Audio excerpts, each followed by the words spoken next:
Good morning, everyone. Welcome to this course. This video lecture is part of a learning management system under the Department of Collegiate and Technical Education, Government of Karnataka. The name of the course is Computer Aided Machine Drawing. I am Professor Anil Kumar S. Kallimani, a faculty member of Mechanical Engineering working in Government Engineering College, Huinadagli. Before we start this subject, we will just go through the contents, syllabus, objectives of this subject, what are the outcomes, and few instructions for the examination that has been laid down by university. So this presentation contains introduction, learning objectives, scheme and syllabus about this subject, course outcomes, scheme of examination, and some instructions for the examination. And also after that we will, before we approach towards the syllabus contents, we should know the history and evolution of this subject that has been included in this mechanical engineering curriculum. So in the introduction part, I just want to brief about this computer aided machine drawing. This subject is a extended version of engineering graphics, which provides adequate knowledge or essential knowledge about representing the engineering design in terms of engineering drawings as per the conventions or as per the standards followed in the industries and R&D divisions. It also emphasizes on importance of geometric modeling, assembly creation, limits, fits, tolerances used for parts of a machine. Now the computer aided machine or computer aided design has been a dominant activity in every sector, every engineering sector. If you take aerospace or automotive sector or in satellite design, everyone is totally relying on this computer aided design for their quick modification or in the conceptual stage of design or in detailed design. So the learning objectives, these are set by our VTU University to acquire the knowledge of CAD software and its features, to get to familiarize with the CAD skills, and to familiarize the students with Indian standards on drawing practices. Of course, there will be a lot of standards that are being followed across the world. ISO standards we Indians use to create the drawings, and there are Russian standards, German standards, ASME followed by America. Based on their conventions, they have set the standards. To impart the knowledge of thread forms, fasteners, keys, joints, and couplings, you will have an idea about various threads that are available and various fasteners, keys, joints that are used to connect the planar surfaces of components and cylindrical parts.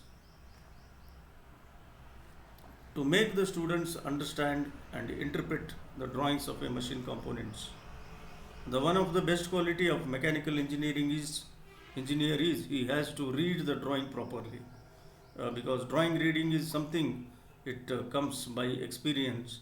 So this subject insists the students to understand the good drawing readability, leading to preparation of assembly drawings manually and using CAD software applications.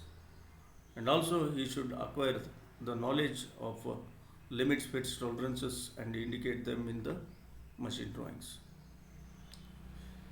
So the syllabus is divided into three sections, that is three models, what we can say, part A, part B, part C. Namely, the part A consists of introduction. It also contains a review of graphic interface of the software that is being used in this subject, and also we will learn in part A conversion of isometric views into orthographic views, And also we learn the sections of solids. You are already familiar with projection of solids in first year curriculum. It is a next version of that, where the simple solids are being cut by section planes and you are obtaining the auxiliary views. And also we will come to know about the different threads that are being used in the industries for different applications, and fasteners, mainly rivets or countersunk screws, hexagonal bolts. Uh, these fasteners, how to represent them in machine drawings, that also we will come to know. And it carries 25 marks. Two questions will be coming in examination, out of which you have to solve one question for 25 marks. And the part B is on it talks about keys, joints and couplings that are used to connect the cylindrical parts or cylindrical shafts. And part C is fully dedicated to assembly drawings, where you will be spending much time on 3D part creation and 3D assembly creation. Using that 3D assembly, you are generating the views that has been asked in the examination. It carries 50 marks for one question.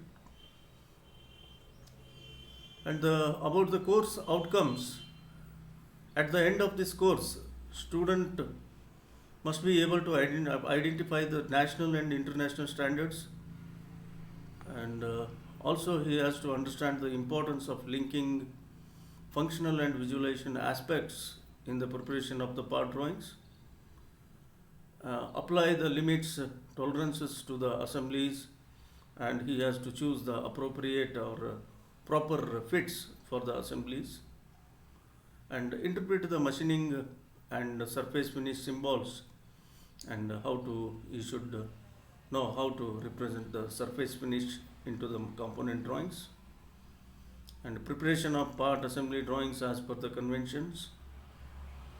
These are the few outcomes.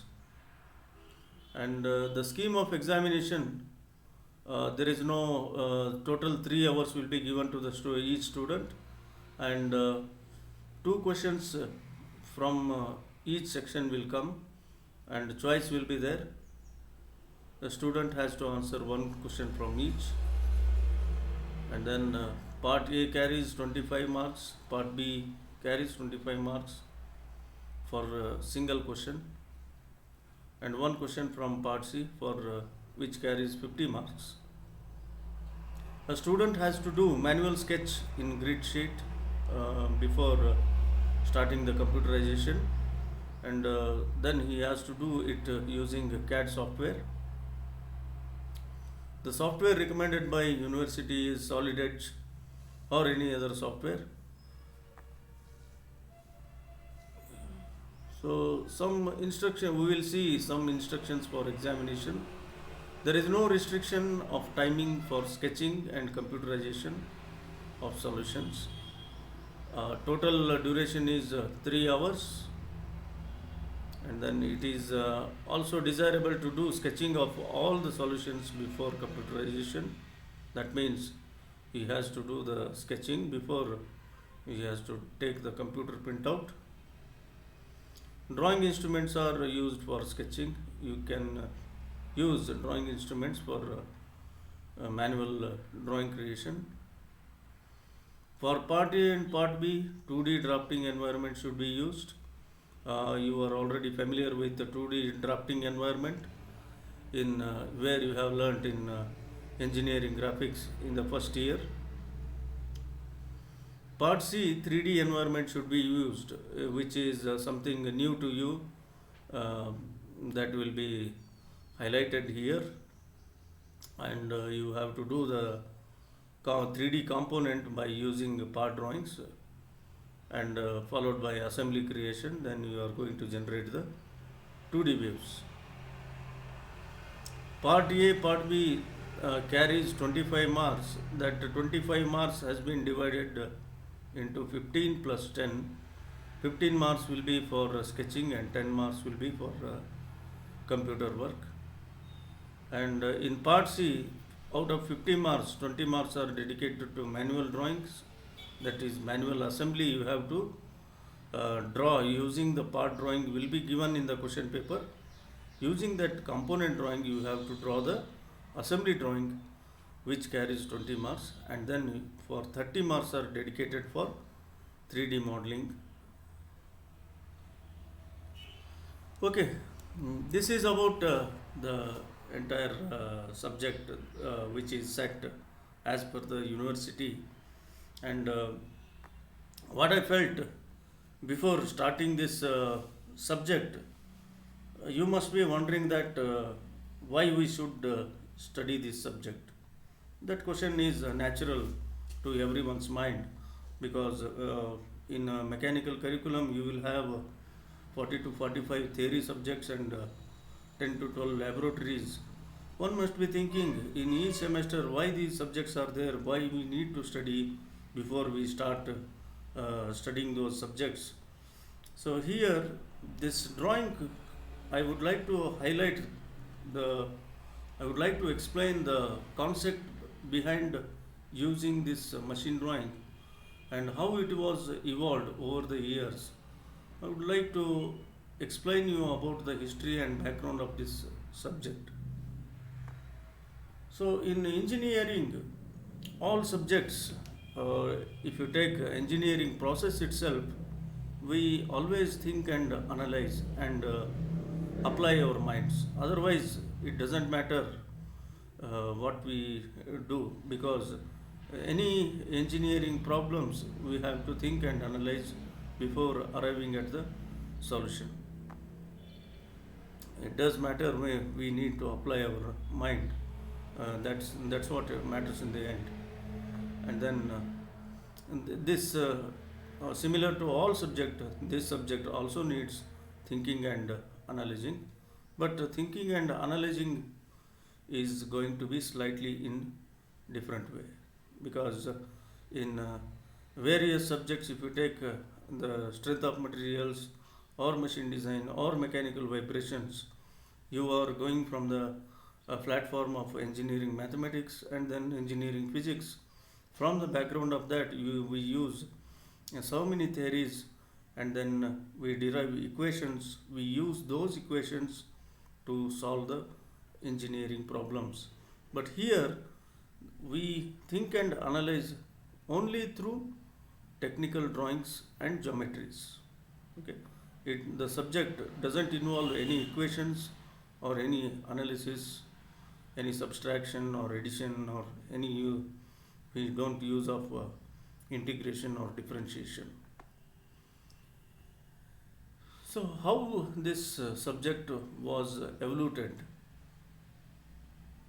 or will want to start from the fine arts that was formalized over the years, then how art is linked to the engineering drawing, that I am going to explain to you.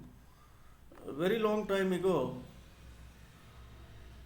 the people expressed their ideas through sketches and paintings. In your grade schools or high schools or primary schools, you might have studied the history. Many evidences of across the world. You can see the paintings, sketches on the walls of the caves or on the monuments. If you see the old monuments or statues, temples, if you see, you will see lot of art is there. That time people expressed their ideas through sketches and paintings. Because in those days, in early human, the Paleolithic age, if you take, I think probably they did not have any vocabulary or a particular language at that time. So the total age, the historians have divided into Paleolithic age, which is 50 to 100,000 years ago. Then comes Mesolithic age, which is about 10,000 years ago. And Paleolithic age, this is the age which the human civilization started, and man started the agriculture on the river banks You can go through the examples of many river civilization, that is Sindhu civilization, Euphrates Tigris civilization, Hoyango Yango river civilization, Egypt civilization. If you take the Nile river civilization, so these are the Paleolithic age civilizations which started. Then early historic age started, the Greek Rome Empire we study in history, and then medieval age. All these ages, the art got evoluted, and then in the from engineering side also many uh, developments took place. I will put some of the examples here. These are the few paintings which are taken in the from the Wikipedia or from Google. The first figure shows the cave paintings in Lossex, France. You can see the early in Paleolithic age, the human beings started doing the sketchings and paintings, whatever they saw and whatever they felt about the surroundings of a human, they see in the environment, in the nature, they started doing scribbling on the walls of the caves. And then in Paleolithic age, copper metal was discovered at that time. Man started to make the weapons for hunting, and then in early historic age, the civilization started. Then people started using different colors in that time, and also the civilization, agriculture, trading was began on that time. And this is the very popular sentence set by some person, and he what he has written very long time ago. Words were written, and thoughts, ideas were painted on the walls of the caves. Why I am explaining is I am insisting about thoughts and ideas, because in engineering we have to have ideas will be formed uh, as per the requirement or as per the need of the society. Ideas and thoughts are formalized, then those formalized are represented, analyzed, and they are represented in terms of engineering drawings before the product is being developed. So people started expressing their thoughts and ideas in terms of sketches or paintings at that time. In the medieval age, there are few examples I have put here. This the right one. The first one shows the ancient Rome 3D sculpture, and the right side, if you see, these are the walls paintings that have been made in medieval age. On the ceilings, if you see the ceiling, it is curvature. On the curvilinear face, you see excellent paintings are been done at that in the medieval age. So here, by seeing these pictures, people not only mastered in two-dimensional but also became experts in three-dimensional sculpture. Some more examples I would like to mention here. Uh, if I miss to explain about this person, this presentation will not be a complete one. If you see, this person is Leonardo da Vinci, who was from Italy. He lived in 15th century. He was a great anatomist, and he was a great engineer, and he was a great artist also, and a wonderful visionary. So in Wikipedia, it is mentioned that he was one of the most diversely talented individuals ever to have lived. So his contributions, he contributed in various fields, not only in one field. The First, he was the first person to uh, study the anatomy and physiology of the human body. He drawn the bone structures or skull, entire human body he studied, and then he drawn on better sketches in a 3D way, and then he explained those figures with, you can see the notes below the figures he has drawn at that time. During his period, graphite was not discovered. He used to use a silver metal uh, to draw these figures. That is silver point technique is very much that was popular in the 15th century. So not only in anatomy, this is the conceptual sketch of a flying machine.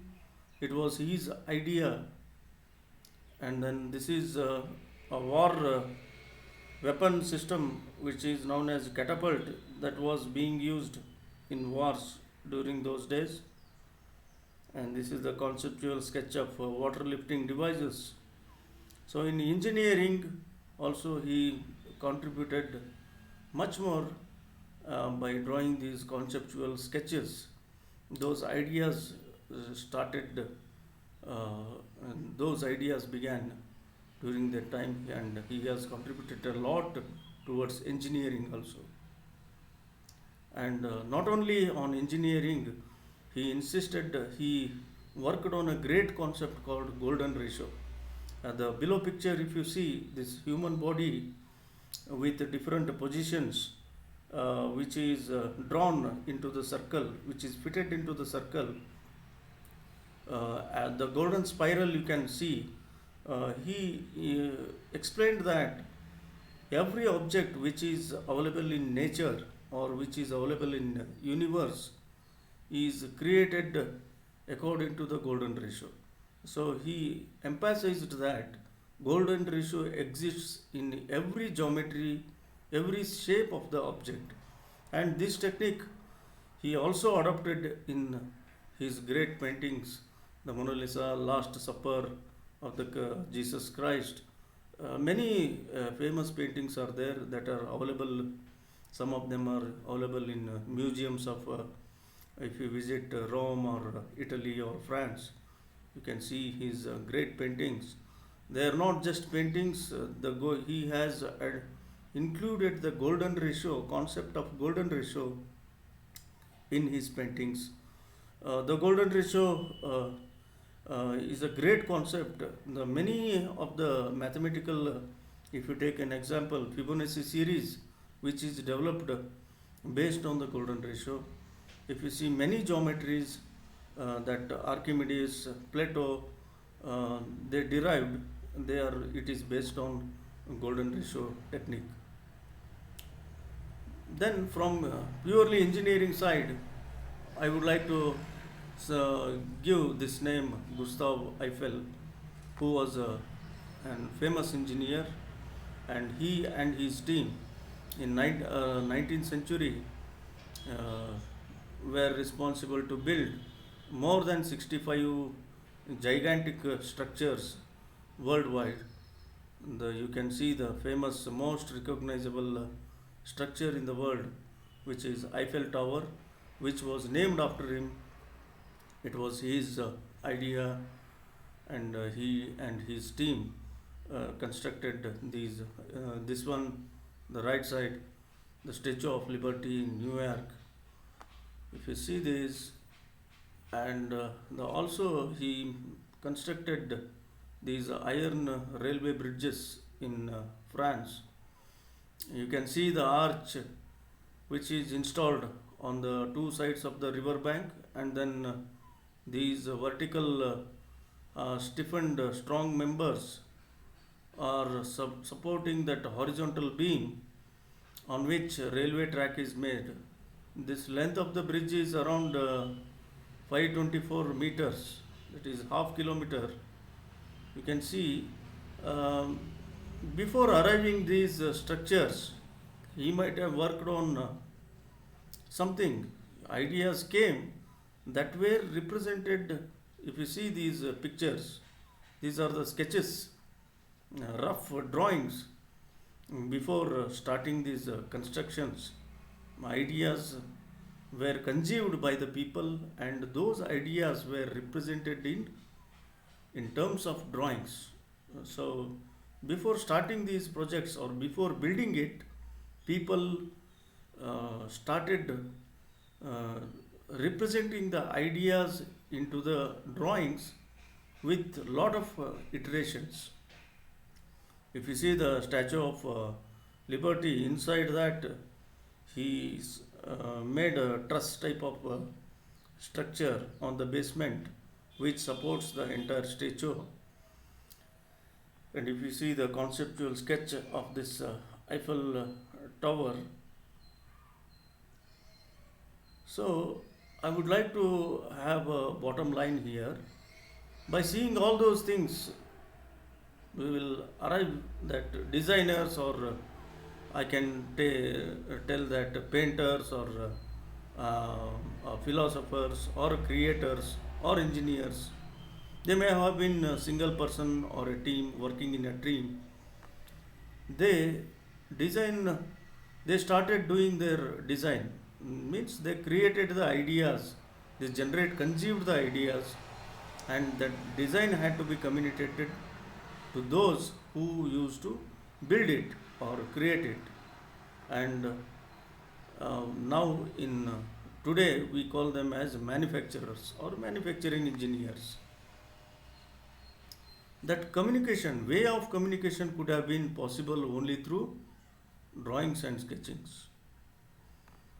And the at that time there was a drawback on these drawings and sketches.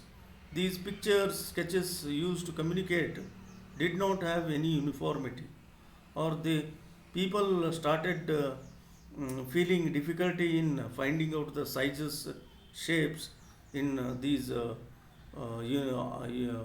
non-uniformal sketches or paintings. So engineers, architects, builders had difficulty in understanding these figures because they don't have any uniformity.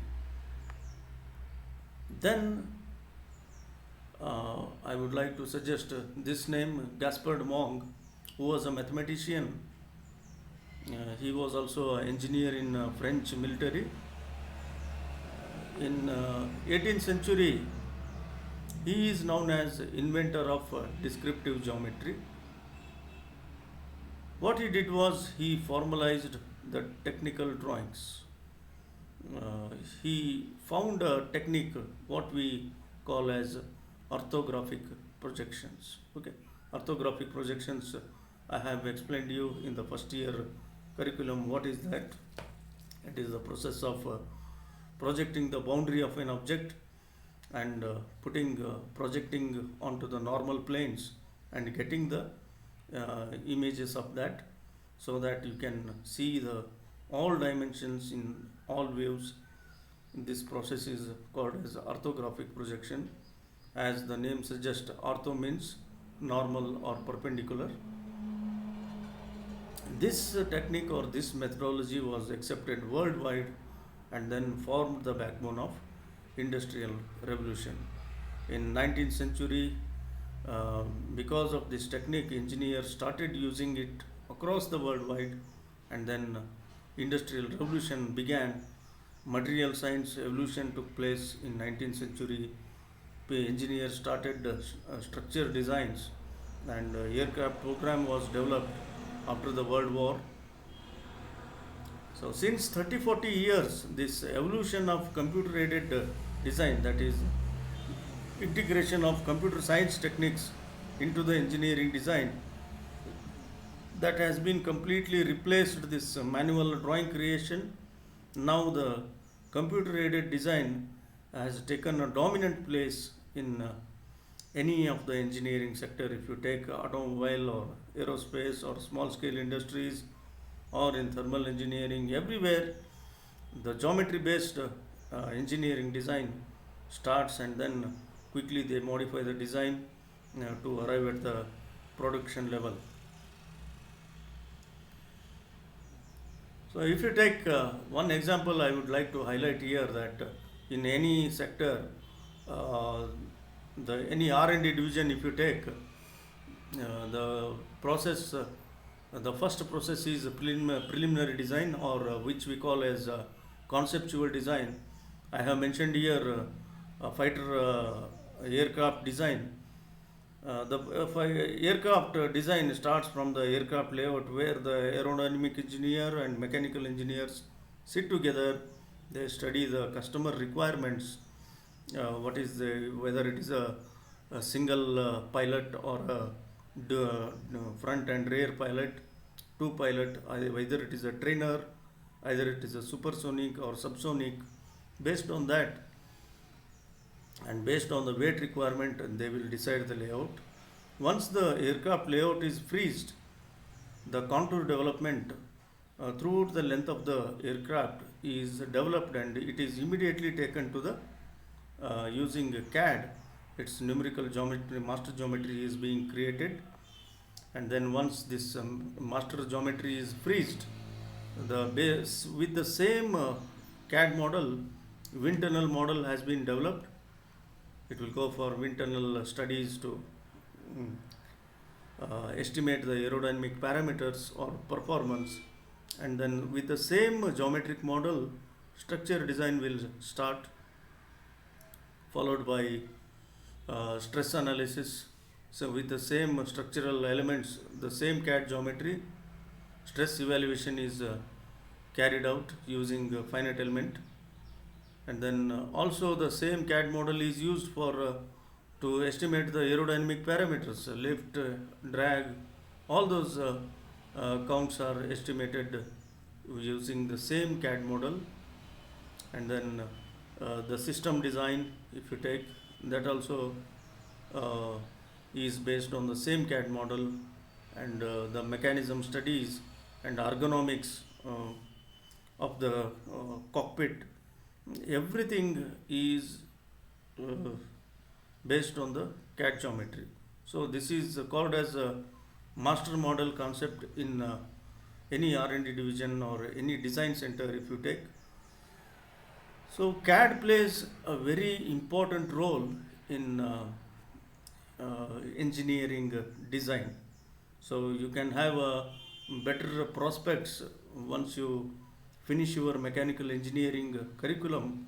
With mechanical engineering knowledge and all these computer aided design skills, you can start your career as a preliminary design engineer or a structural design engineer, or you can become a stress analyst, good stress analyst, or a harness engineer, or a propulsion engineer.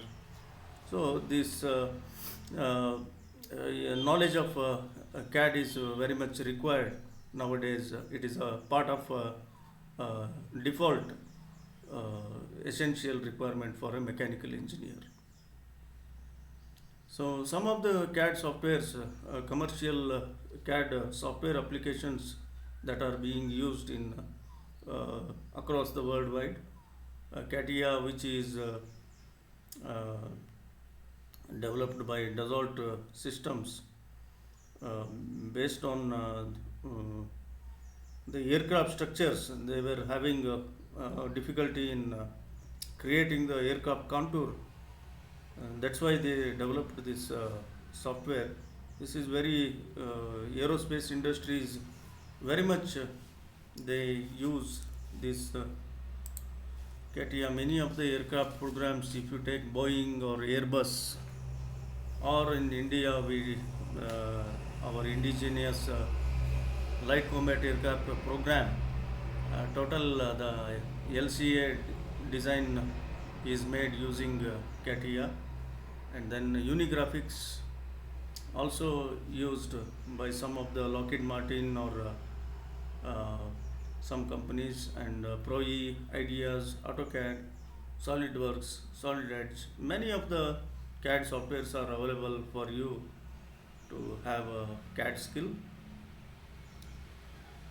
And some of the major users of computer aided design in India, almost all sectors have accepted this use of computer aided design. use of software applications. Uh, some of them I have mentioned here. Hindustan Aeronautics Limited, the Aeronautical Development Agency, NAL, that is National Aeronautics Laboratories. If you take ISRO or DRDO for their satellite designs, they are using. And some of the major IT companies, they have taken up the outsourcing work of Boeing, Airbus, aircraft design programs, and they are also entirely using this computer aided design. And some foreign engineering firms like Boeing, Airbus India, they have established offshore development centers in our country. Mercedes-Benz in automotive sector, General Motors, General Electrical, Honeywell, which is the big design development center for aerospace engines, SNECMA. All these major giant companies who are using this computer aided design and using many software applications for their design modifications or in preliminary design, new design, innovations, and like that. So this was the brief highlight on this subject and how this, what is the significance of this subject. And in the next session, we will start the part C of the section. I will take up the assembly drawings, and we will go some 6 to 7 assemblies are there, and with there will not be much presentation in the next sessions. I will be directly using the software to demonstrate how to create the 3D part components and 3D assemblies, and how to generate those 2D views by using the 3D assembly. Okay, in the next session, I will see you in the next session. Thank you.